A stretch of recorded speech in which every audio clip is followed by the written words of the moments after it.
welcome everyone, and thank you for joining us. Christine Parson, and this is the first presentation of Cizzles. During our time together, we will discover what the CIDDL Center is and learn how you can collaborate and cook along with us.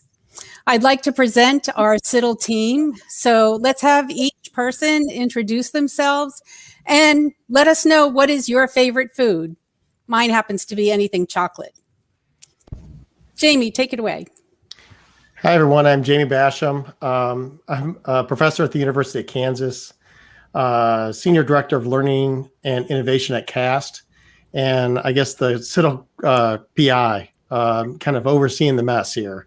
What do I like? Really anything. If you would see me from waist down or chest down, you'd realize that. Barbecue tends to be one of my favorites, though. So I live in Kansas. I think that's what we have to like here is barbecue. Trey, take it away.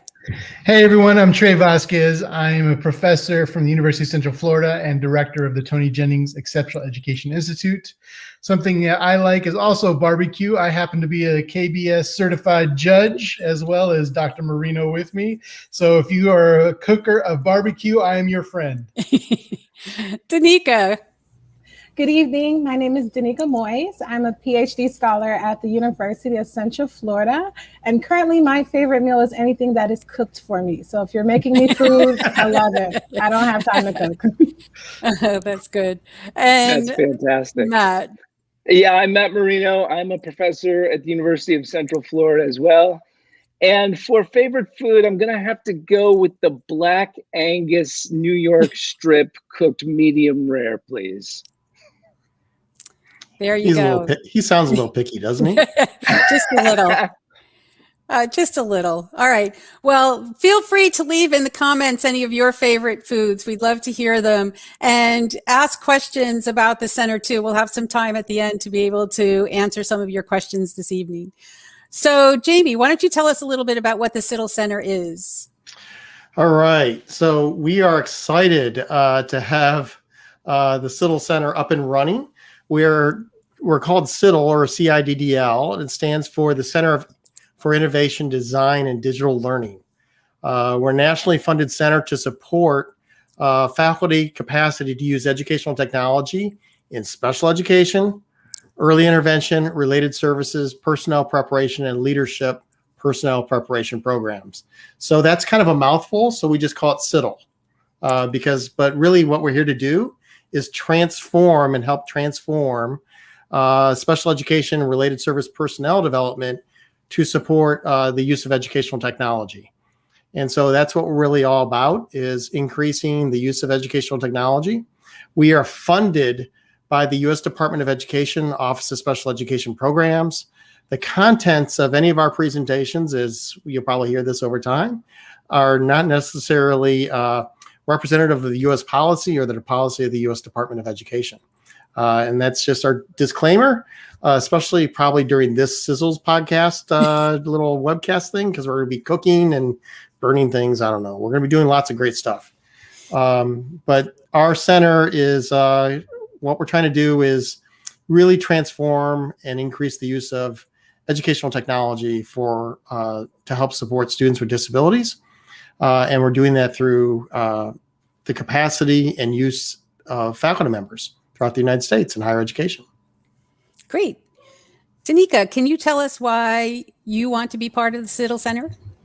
Absolutely. So the goal of CIDDL is to empower all special education faculty members and students to understand and utilize and educational technology in multiple forms. And this is why we want to definitely make sure we're incorporating doctoral students. So we want you, as a doctoral student, you can participate by creating and publishing content related to your research and technology. Also, you'll even have the opportunity to review content alongside your mentor in our mentorship programs. So the center definitely has internships available that you can apply for on our website.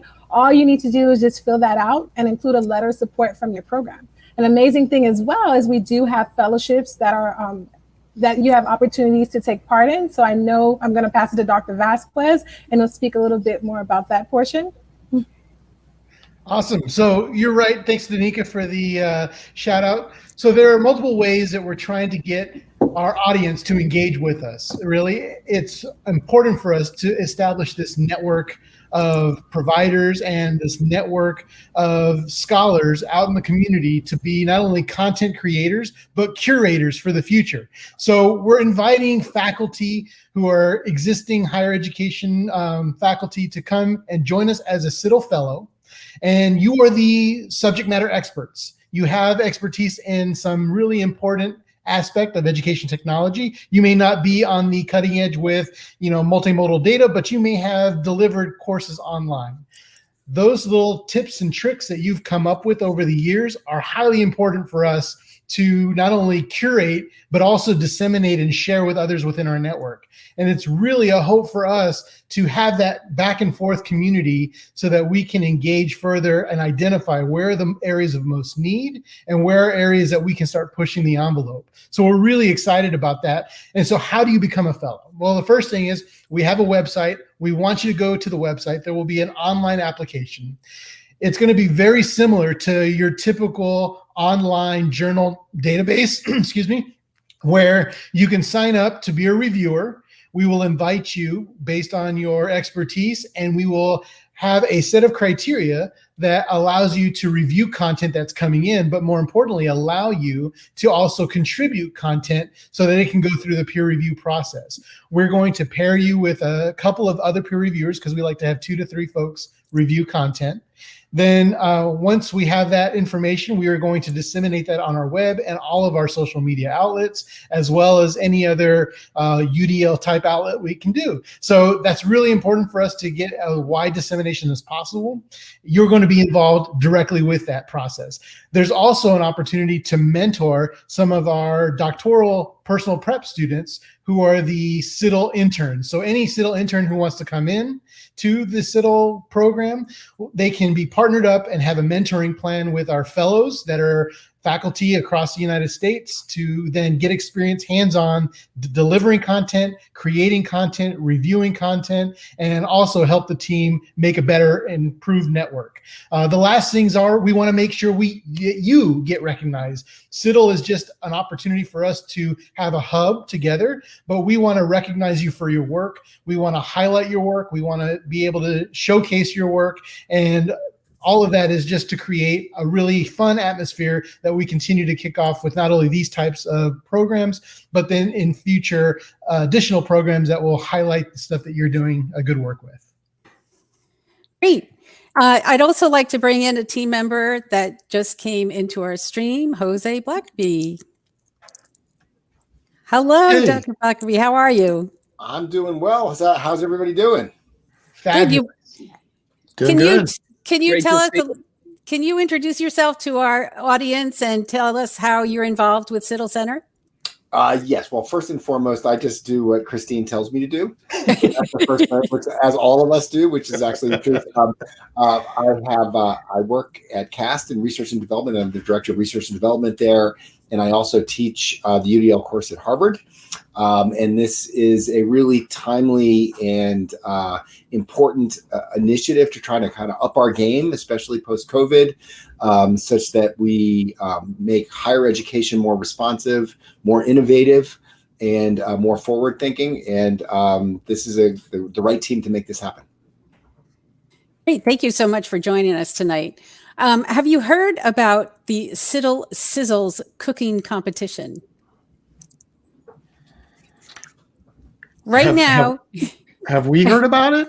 yeah, I was Dr. talking Blackaby. about it Tuesday. Oh, has Dr. Blackaby heard Dr. about it? Blackaby, have you heard about the CIDDL Cizzles cooking competition? You know, I come to the meetings and I listen, and I leave salivating. So I know that it's the right thing to do. Well, now we're going to ask Dr. Marino to please explain what the CIDDL Cizzles cooking competition is all about. Well, thank you, Christine. I'd like to thank my CIDDL colleagues for humoring me and allowing me to present this idea for your consideration. I never liked professional development, and as a result, I used to dread those 3 days at the beginning of the school year when all teachers had to show up and learn the district's new policies and procedures. And then I realized it didn't have to be that way. In fact, we could do the same thing I had done with science curricular materials a decade ago. We could gamify it. So this idea I'm going to present to you tonight is a radical idea in professional development. These are the initial conceptions I'm presenting to you tonight. These are raw.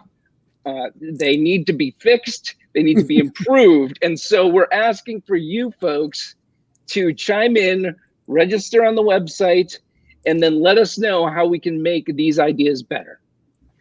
Okay? So we're going to talk a little bit about Cizzles. It's a gamified professional development experience where 3 to 6 CIDDL innovators, imagine Danica, Trey, and Jamie, sitting on a panel and overseeing me as I present a new technology and then cook a dish that aligns with the technology. So imagine I present a game called Dream to Be, which teaches conceptual understanding of fractions to students with disabilities in grades 3 through 6. Now imagine if I presented this game in 4 minutes and spent the next 4 minutes cooking a gourmet meal using what I had just learned in the game. We call it Cizzles. Okay? This is going to be the next iteration of professional development, people. Come along on this journey with me. Every few weeks, we're going to have a different chef. They're going to present their idea for a technology and then their idea for a cooking event. In my case, because I came up with this idea, or I started this ball of snow rolling down a hill, picking up steam, I get to go first. And so in 2 weeks, I will be presenting a technology, the Dream to Be, and I will be cooking key lime pie. I will make explicit connections between the key lime pie and my conceptual understanding of fractions. Then at the conclusion of the dish, I will be rated. Now, I can't see the slides. Here we go. We've got the slides up here. Fantastic. So we'll be rated across 3 domains. Connection is first. What's the connection between the technology and the meal? Then the integration of the technology in the preparation process. So I need to demonstrate how I'm using my conceptual understanding of fractions as I'm cooking the pie. And then finally, the aesthetics of the final dish must connect to the user interface of the technology. Now, this is no joke, people. It's going to be extremely hard to pull this off. I think I can do it. Then what we're going to do is we're going to ask the audience and the panel to vote, right? We will take the mean score of each of the subsections and we will compile all of the audience responses, and then I will be given a grand total score. At the conclusion of the season, we will bring back the top 3 chefs and they will compete in Orlando, Florida for the championship where they will obtain bragging rights for the next year. Please log in, help us make this game better. I plan to win. All right. So here's the thing, Matt. No cheating. We can't have Stephanie making key lime pie and then you coming back claiming it needs to be you making the pie. Oh, no. I'm doing it. Yeah, he's got to have video and pictures of him making the pie and then a picture of his final dish. So we have to have evidence that he's actually making the pie. And whoever else comes. Are you allowed sous chefs? Yes. Yes, you're allowed sous chefs. Okay. I don't think that's fair, people. I'm sorry. I have to weigh in on this because if sous chefs can be, well, then I'm going to have to harness my children. Yes, your children. We should probably clarify that. Here's a new rule. So honestly, people, we're making these rules up as we go. A new rule is if you have a sous chef, they need to be under the age of 12.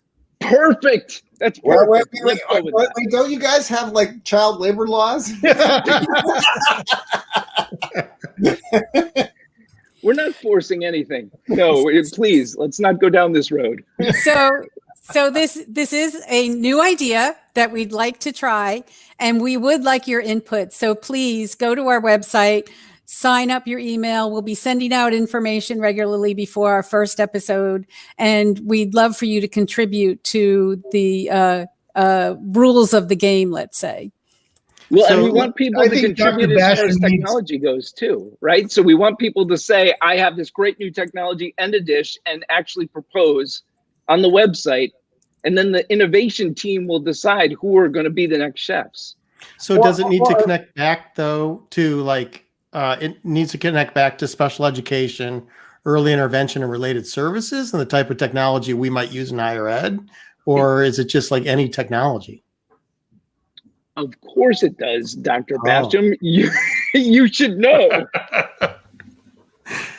Okay. I was thinking that, Dr. Basham needs to pony up something other than bragging rights for the winner. Yeah, I think we do need to come up with a prize. I think there needs All to be right, a nice so prize. I think I have the been audience tweeting should about submit this their ideas. What's 5 minutes now. a t-shirt is what you've been saying? I've been saying that should be the prize for 5 minutes now. People are ignoring me. I was kind of thinking like something like yeah, it could be a t-shirt, but we also need to give like something that people could put in their offices or something that they A actually trophy, like they win a prize like a Right. golden spoon. or a golden chicken nugget or something like that. I don't know.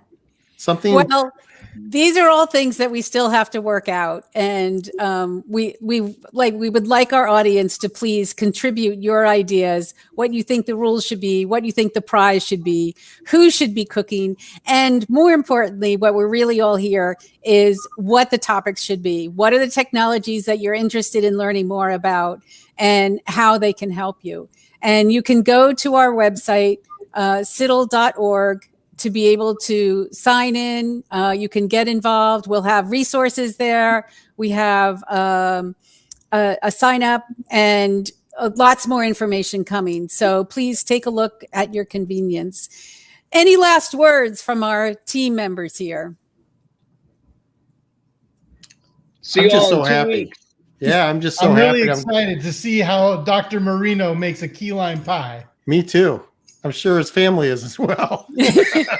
Well, we'll be streaming live on Facebook and YouTube. You can see it through our Facebook page. Go ahead.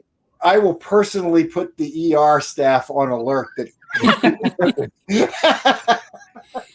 If you want to see the craziness occurring when Dr. Marino is cooking his key lime pie and talking about his technology, April 26th at 7 p.m., please join us then.